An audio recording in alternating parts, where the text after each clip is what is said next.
Most people overcomplicate making 100k amounts, but it's simple if you focus on the right things. And so in this video, I'm going to break down exactly how I've done it 105 times. Not just theoretical strategies, but real numbers, real sales, cash in the bank. So there are only two keys areas you need to master. And if you miss one, you will stay stuck.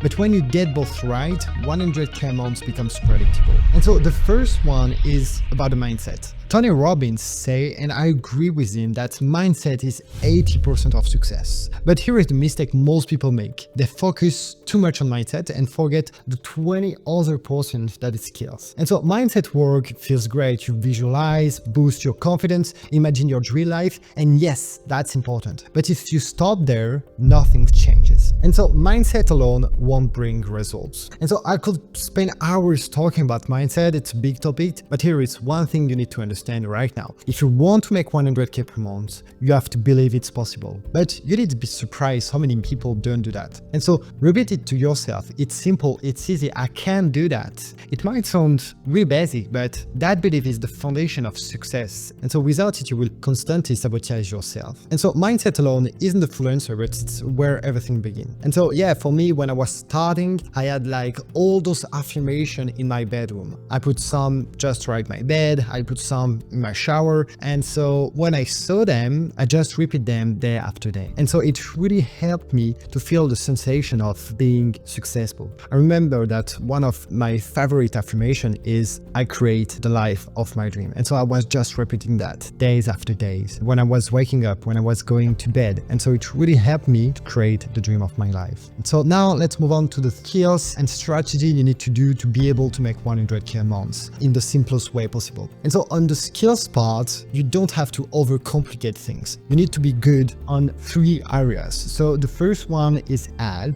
the second one is sales, and the third one is product. But let's be honest, the product at the beginning only needs to be just good enough. So we can reduce the importance by half. And so to get to 100k a month, the focus is really on being strong in sales and advertising. And there is a specific way of running ads that I will cover later, but here is the main key. The product is not the main factor. Why? Because most people taking on challenges like this are already talented in one area. And so we work with coaches, therapists, and people from all kinds of industry, and they are usually excellent at what they do. And so they know the problems they are solving and they know how to solve them. And so the issue isn't the product. It's getting it out there and converting interest into revenue. And so if you are aiming for 100k a month, being just a product expert won't cut it. It's about reaching people and closing deals. That's why sales and advertising are so critical. And so now if you are like in a tech heavy field like SaaS or startup, the dynamics can shift. And in those cases, the product plays a bigger role. But for what I'm teaching, whether you are running an agency, selling service or offering products, it's the skills that matter most. And so the price of your product doesn't matter much either, whether it's 1k, 3k or 20k, the principles remain the same. Obviously saying like a 20k products get you to 100k faster, but the approach works at any price point. And so here is what it comes down to. You don't need to be great at medium things. You just need to master ads and sales. And so those are the levers that make 100k a month not just possible, but predictable. And so after doing this myself and teaching my students these 2 skills are always what stand out as the most important. And so if you master them, you will have everything you need to succeed. And so the best way to make money is to start with a funnel. So what is a funnel? A funnel is just a system that moves people from being interested in what you do to becoming a paying customer. And so here is a simple breakdown. So first you have the ads. And so the goal of the ad is to grab attention. For example, you might have seen one of my ads where I say, this is a business card. If you're a therapist, it's useless. And that's the hook. It's designed to stop people mid-scroll and get them curious enough to click to the landing page and to the VSL. And so yeah, when they click on the ads, they are sent to a landing page and a VSL. And so the landing page is a page where they leave their email address. And this step is all about collecting leads so you can continue the conversation. And then there is the VSL. And so after they submit their email, they are taken to another page with a training video, a VSL or a video sales letter. And so in this step, you explain what you do and how you can help them in more details than you could in the ad. And after that, they are able to book a call. And so the goal of the VSL is to get them book a call with you. And so this is where you close the sale by showing them how your solution directly addresses their problem. So yeah, funnel is really simple. It's essential. It's ads, landing page, VSL, call, sales. And if you have a setup like this, I can show you how to scale it to 100K a month. Now, let's talk about an important topic, ads versus not ads. So now I focus a lot on ads because they are the fastest way to drive traffic and scale. However, if you already have massive organic following, say hundreds of thousands of Instagram followers and a YouTube channel with tens of thousands of subscribers, you might not need ads right away. In that case, your focus shifts to being strong in sales because your audience is already there. And yeah, building that kind of following takes significant effort. But once you have it, you can lean on organic strategies and still succeed. And so whether you are running ads or leveraging organic traffic, the core principles remain the same. You need a funnel that consistently converts interest into revenue. And so when you master this process, scaling becomes predictable. And so building a profitable funnel takes time. It's not something that happens overnight. And what it's true that you don't need to be great at advertising. If you are starting from scratch, learning the skills can dramatically speed up the process. And so advertising allows you to test and optimize your funnel faster, which is crucial in the beginning. Now let's talk about what makes a funnel profitable. When you are just starting out, your funnel won't be profitable right away, and that's okay. And so the key is to understand how to measure its performance and improve it over time. And so how do you know when a funnel is profitable, when it's break-even? And so the most important metric is something called cash ROI, return on investment. And so this tells you if your funnel is bringing in more money than it's costing you. And so let me break it down with an example. So imagine you spend 1K on advertising over a month but make no sales. Your funnel isn't profitable and you have technically lost 1K. But it's not a total loss. You have gained like valuable insight that will help you improve. So now let's say that you spend the same 1K but you sell a program for 3K. And so the clients pay you in 3 installments of 1K each. So you will receive 1K immediately, but since you also spend 1K on ads, your cash ROI is 1. A cash ROI of 1 isn't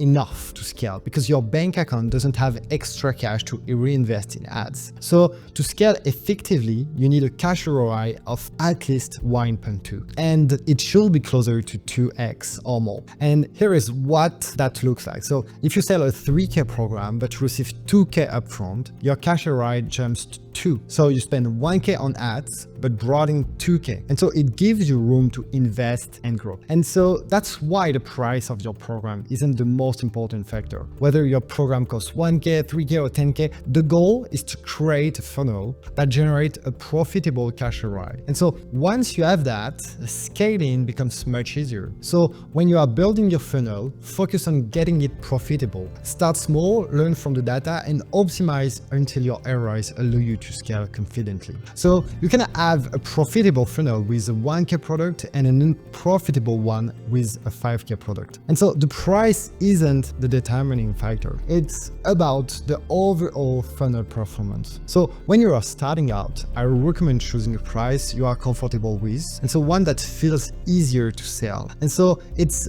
generally simple to sell a 1K product than a 3K product. And so in the beginning, the goal is to focus on generating cash ROI. And so if your cash ROI hits at least 1.2, that's a good sign you're ready to move to the next stage. If not, it's time to troubleshoot. And so this means pausing or analyzing the funnel metrics to identify the bottleneck. And so the key metrics to watch is really the cash ROI. And so this is the most important metric. There is also the cost per call. So how much does it cost to generate a call with your system? For example, if you are using something like Calendly, the cost per call should ideally be less than $100. And so if it's over $100, approach, let's say 150 or 200, you may need to reevaluate your approach, because if it's below 150 but still not profitable, you need to look at one metric that is less deep as the cost per call. And so usually it's the cost per lead. And so this is the cost of getting someone to leave their email address. And a good TPL usually is around $10. And if it's below $10, that's great. If it's over like 15 or 20, you might need to optimize.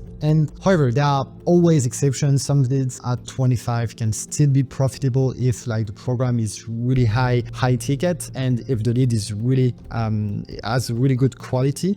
But iteration is really the key. And so getting a profitable funnel isn't always instant. And so I know that some funnels work on the first try while others need several iterations. And so the key factor is understanding your target audience. And so the better you understand them, the easier it is to create effective copy ads that resonate, write compelling copy on your landing page, develop a VSL that converts, and solving a problem you know. And so a funnel often performs best when you are solving a problem you have experienced yourself. Why? Because it gives you stories that connect with your audience when you have listed through the problem. And so your ads and your VSL naturally feel more authentic and impactful. And so this connection builds trust and makes it easier to convert leads into customers. And so let's imagine you are managing to bring your cost per lead down to $10 and your cost per call to around $100. That's a good start, but here is where most people get stuck when they are starting out. Their closing rate, the percentage of call that turns into sales. And so the goal usually is to have a closing rate around 20%. And if you are slightly below that, say at 15, that's fine. But if you are closing at 10% or less, there is a problem that needs addressing. And so at this stage, the focus isn't on scaling, it's on validating your offer and funnel. And so start with a target of at least 3 sales. However, to fully validate everything, usually we aim for 10 sales. Why 10 sales? Because the number itself isn't magical, it's about consistency. These sales need to come from cold traffic. That means people who didn't know you, don't trust you, and aren't coming through referral or word of mouth. And so when you can make 10 sales to prepare from cold traffic, you have proven your funnel works with a completely new audience. And if you can do that, you are in a strong position. And so by the time you have made 10 sales, you will likely have brought in at least 10K, depending on your product pricing. But here is the thing. It's not about going from 0 to 10K a month or 10K to 100K a month. That's not how it works. The real question is, how do I do from an unprofitable funnel to a profitable one? And so a profitable funnel means you have created a system that consistently turns stranger into calls and turn calls into customer. And so when you can do that month after month, you have built something incredibly powerful. And it's like discovering a gold mine. And so once you have a funnel that generates calls and customer predictably, scaling becomes much easier. And so that's why I tell everyone in my mastermind, the goal is get your funnel to profitability first, even if you are not scaling yet. Just having a profitable funnel is the foundation of building a sustainable and successful business. And so if you do everything right, you will not only hit 100K a month, but you will also set yourself up to scale far beyond that. And so the goal is to ride a wave you have created for as long as possible without burning out. And so the first step is transitioning from an unprofitable funnel to a profitable one. And so once your funnel is profitable, the focus shifts to optimization and scalability. And so at this point, your primary goal is to improve your conversion rate. You need to become the best salesperson in your company. Why? Because when you eventually hire closers, you need to know how the process works inside and out. If you're not the best, your closer might feed your excuses and lead you in the wrong direction. And so a good starting point is a conversion rate of 20%. And so once you hit that and stabilize it, you will be ready to move to the next phase, hiring closer. And so if you are selling a trickier product, it's tough to win 100K a month on your own. And even you manage it, you would risk burnout. But scaling your business is like running a marathon. You can't sprint the entire time. And so to sustain 100K a month, you will eventually need to recruit closers. And so here is the key. Great closers want to work for great leaders. And so if you want to attract top tier talent, you need to master closing yourself first. And so ideally, closers want to work for someone even better than they are because they know they will learn and grow in the process. And so before hiring, hem together 10 solid sales calls. Those are the best example of calls that showcase your ability to close with different type of prospect. And so these examples will give you your future closers confidence in your process and set them up for success. And so once you are ready, start with 2 closers. It's a manageable number and it works well in the stage of growth. And so the formula is pretty simple. Improve your ads to generate more calls, work on your closing rate, and convert more calls into sales. And so to get better at closing, listen to your call. And so for example, if you are in our mastermind, we will review your call with you. And so our head of sales, one of the best in the business, provides feedback to help you refine your process and close more effectively. And so by staying focused on generating and making calls, you will create a system that's not just profitable, but scalable. And so giving you the foundation for consistent, sustainable growth. And that's why so many of our sales reps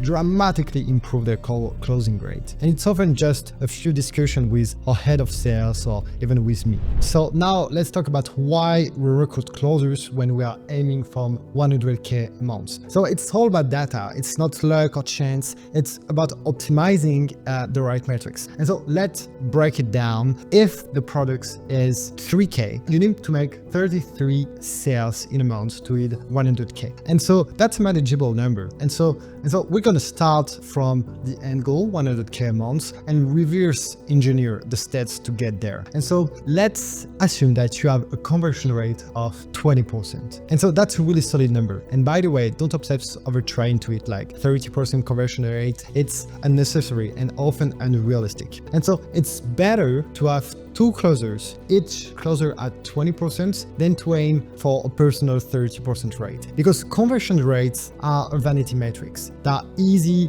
to manipulate, especially with a team of closers.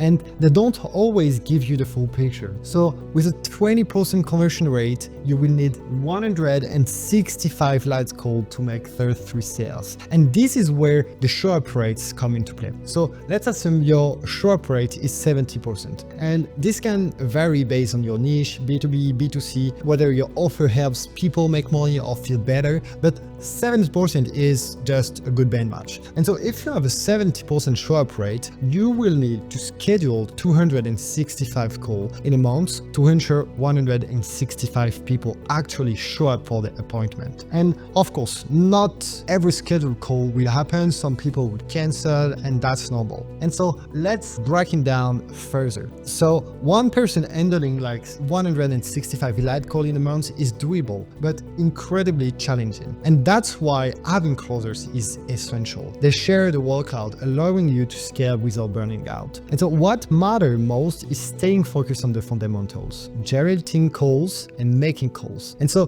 don't get distracted by irrelevant tasks like designing a website, doing some branding, or even doing the product. Honestly, at the beginning, it's not the most important thing. And so, yeah, none of that will help you hit 100K months. And so if you want to improve your closing skills, listen to your call, analyzing them, figure out where you can improve and refine your process. And so in our mastermind, we even have our head of sales review calls and provide actionable feedback to help you close more effectively. And so scaling to 100K a month isn't about doing everything perfectly. It's about consistently optimizing the key metric that drive results. And so generate calls, make calls, and repeat.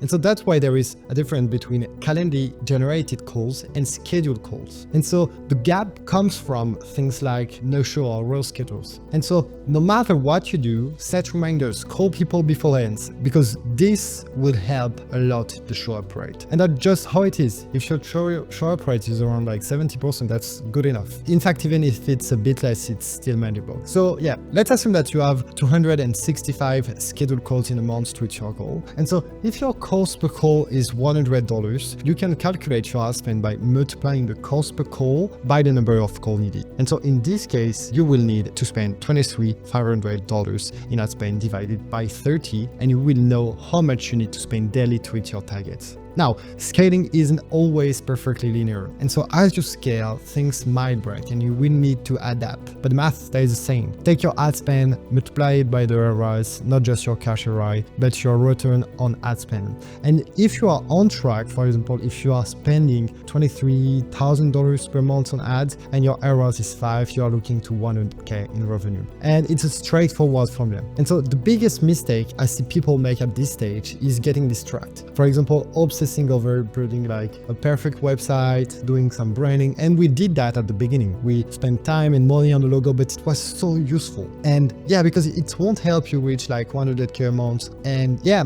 at the moment we are making 500K a month, and our website is still the one we threw together in a weekend when we started. And so don't waste time on that and don't waste money. And another common distraction is obsessing over the product, because customer results matter, of course, but at the beginning you are not going to have 1,000 people in your program. With just 33 people, you won't know whether your product is bulletproof or not. And that's okay. If your product breaks, you can fix it, because fixing a product is easier than create a profitable funnel. And so once your funnel is profitable, you will face a new challenge: team management. And this includes recruiting the right people and keeping them. And recruiting is especially important because if you hire the wrong person, that would drain your time and energy. And instead of focusing on improving your funnel, you will be stuck trying to improve someone who isn't a good fit. And so when you are recruiting closer or any team member, you need to evaluate their skills level. Are they a 2 of a 10 or 5, a 7, or maybe even a 9? And so early on, when you are not making 100K a month yet, you won't attract top talent. That's just how it is. But as your business grows and your track record improves, higher caliber people will be more interested in working with you. And so the best closers aren't cheap. They want to make good money, and that's normal. You need to create an environment where they can thrive. And so, for example, in the US, it's common for top closers to expect to make at least 10K or 20K a month. And if you can't provide an environment where that's possible, you won't be able to attract the best talent. And so to build a strong team and scale effectively, focus on creating opportunity for your closers to succeed. Show them the potential they have with you and ensure your business model supports their growth. And you can have people who are strong but not necessarily top talent, and that's okay. But yeah, in our company, we do have people earning 10K, 20K per month. That's how we attract talent people. And at the start, you probably won't attract an 8 of a 10 or 7 out of 10, but aim for at least 5 out of 10. Look for potential. For example, our first closer had never closed a deal in his life. He didn't even know what it meant to close, but he had potential and we saw it. And he stayed with us for 3 years and became really good. And so the mistake I often see in recruiting is hiring someone with like a 2 out of 10. That's a nightmare, because a 2 out of 10 will complain about lead quality, blame the product price, and their inability to close, or consistently make excuses. And they would drain your time and energy, and no amount of coaching will fix that. And yeah, I recently spoke to one of our mastermind members about this. He had 2 closers and he wanted to scale from 50K a month to 100K a month. But one of your closers was clearly not performing. And so I told him, it sounds like you need to let that person go. It's tough because you get attached and you think maybe they will improve, that the weak signals are usually their complaints, resistance to coaching, or simply not implementing feedback. So listen to their calls and see if they quickly implement feedback. And if they don't, it's time to move on. And this is the world of high performance, and you need a team with the mindset to perform at a high level. And so when you hire strong people, they require less management. And so as Rustin, the founder of Netflix, say in his book on company culture, talented people self-manage. The less talented someone is, the more of your time and energy they will take. And so your goal at the beginning is to recruit the right person. It's not always easy and mistakes will happen, but with experience you will get better. And so once you build your team of closers, spend about 80% of your time on quality control, listen to the sales call 3 to 5 times per week per closer is a good benchmark, post your feedback on Slack or whatever tool you use. And yeah, we have a dedicated Slack channel for for sales calls review. And everyone can send the feedback. And it's transparent and helps the whole team improve. And so training is also essential. Do role-playing exercise and call rehearse and making these sessions energetic and engaging. And so daily meetings are a must, especially as your team grows. You need to think about it like a band. To play great music, you need to practice together. And so I remember that at one point it was just me, Quentin, and 3 closers, and we were making 200k amounts with only 3 meetings a week. And so everyone hit their targets, the atmosphere was great, and there were no major issue. And so it felt easy because everyone was aligned. And so if you want to scale further to 200k amounts and beyond, it's about adding more closers. And so for Quentin and me, the first hire we made were all closers. We handled everything ourselves, admin, operation, you name it. And so it might not have been the best approach, but it worked. And so the key takeaway is to focus on building and leading your sales team. And so when you master that, having everything else becomes just more easier. And so we told ourselves we can't afford to lose money with a closer. And honestly, you shouldn't worry about that too much. So yeah, keep things simple, and for 3 to 5 live call a day per closer. That balance keeps them performing at their best and ensures they have the time and energy to follow up effectively. And so there are so much more about managing a closing team, and I know this topic could make for a lot of valuable video. And so if you have questions, ideas, or topics you'd like me to dive in, feel free to reach out and I will do those videos.